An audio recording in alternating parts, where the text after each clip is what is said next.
February 27th, 1945. Tonight is the eve of my first combat mission. It's a funny feeling to sit here as I write this and know that tomorrow I'll do the routine job that I've been trained to do. It will be the same in every respect to my training, with one exception. The enemy will be shooting at me, and for the first time in my life, someone will be making a determined effort to take mine while I try to kill them with my bombs. So goes war. I hope and pray God gives me the courage and fortitude to carry out my job in spite of the shooting.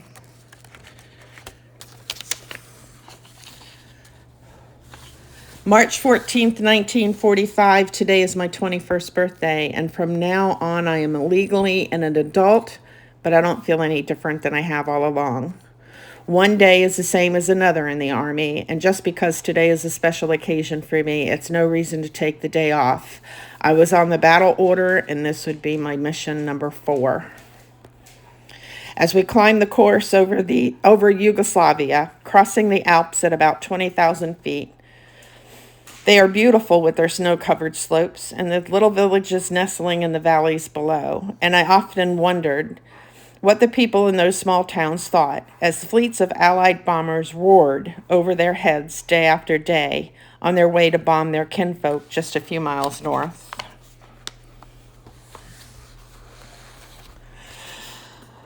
December 1945. Home at last.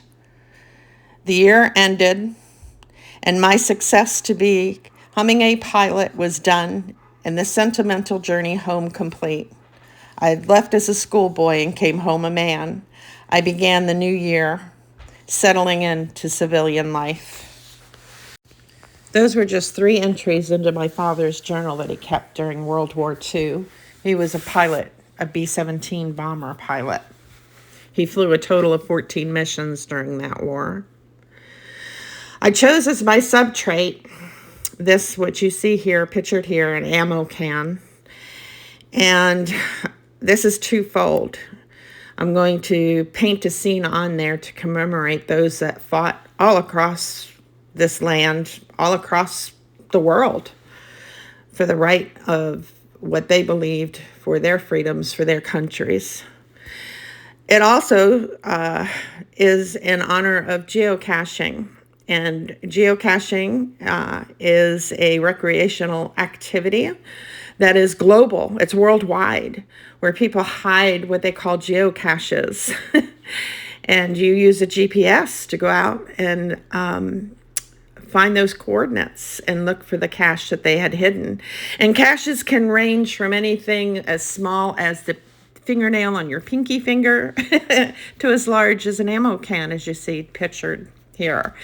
And lots of times these containers are camouflaged to fit out into the wild, and you can either find them off a beaten path of a trail through the woods. You can find them in suburbia, right under the nose in a shopping plaza, right under your nose in a shopping plaza. It's just crazy. It's really, really crazy. It's just an awesome game, and it's worldwide. So, and people from all around the world play it. You can go to several different countries and find geocaching. There's an app that you can get. There's an app for that. So what I've decided to do is because my husband and I had done geocaching for numerous years. It took us across the country on some really phenomenal trips. And if it wasn't for the men and women who served in these wars, we wouldn't have the freedoms to do the fun stuff like this that, we get to do today. And so this is my way of honoring them. I'm taking something that was so horrific for so many people for so many years and turning it into something beautiful in honor of them. Beauty always comes out of the ugly. It really does. So on one side of this can, I am going to do a creation as a commemorative scene for all those who gave their all so that we could have our freedoms. And then I will be camouflaging the rest of the geocache, as you will see, with a moss covering. Typically, what these caches do is you go out, you search, you find the cache, you sign the log, and if the container is large enough, we put what they call swag inside. and you can trade that swag off. And it can be anything from little trinkets to just about anything. There, people have path tags and coins made up, what they call travel little bugs, where somebody will put a travel bug into a cache, the next person will come take it, and then that travel will take that travel bug to another country and put it in another cache, and then log onto the geocaching site that they've done that, and you can track your travel bugs that way. All I can say is look up geocaching, check it out. It's just a way of taking you out, get you off your feet, off of all of your devices other than a GPS, or you can even use a GPS on your own phone. But it gets you out. It gets you to explore new areas that maybe you haven't explored or might not otherwise do. So lots and lots of fun. And so, again, I can't thank Nathan Linzel enough for including me in this collaboration. It's very personal to me, just like it is, I'm sure, with everybody that's included in this collaboration. We all have been affected by war one way or another, and we continue to be affected by it to this day. And it's sad because, basically, I think we're all fighting for one common thing, and that's just peace, and to be able to live our lives in peace. So before me in this collaboration was Carrie Leyland. Thank you, Carrie, for the wonderful introduction.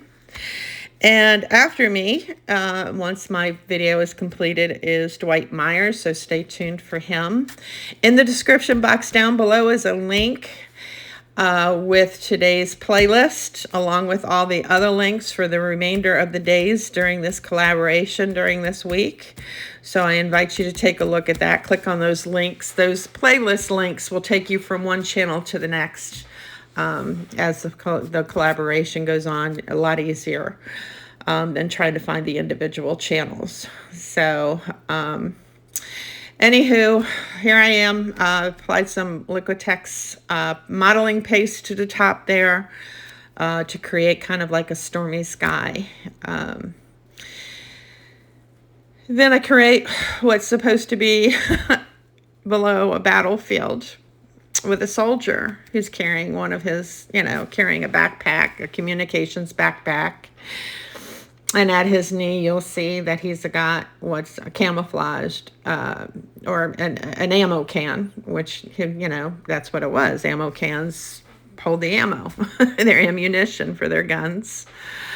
And he's releasing a dove who's carrying off a poppy, and I think we all know what the poppy represents. Again, it's hard because so many people lost their lives, whether it be innocent or those that had to step up for battle. They gave her their lives. And for what? For what? For world peace. That's what we all want. But we continue to go into battle with each other, and I just don't understand it. So I'm babbling and on and on and on, and I don't want to make this any more than what it is. We just need to honor these men and these brave women who stepped up to the plate on our behalf so that we could have the freedoms that we have today and hopefully continue to have in the future. So with that said, I think I'm going to put on some music now. If you're new to my channel, welcome. I'm so glad that you are here. Please hit that subscription button. I do invite you to subscribe. Don't forget to hit the notification bell for future uploads. Nathan, again, thank you so much. And thank you to all these wonderful artists that have come across from the globe, around the globe, to put forth this, this collaboration. And until next time, guys, please stay safe, take care, and blessings to you all. Bye-bye.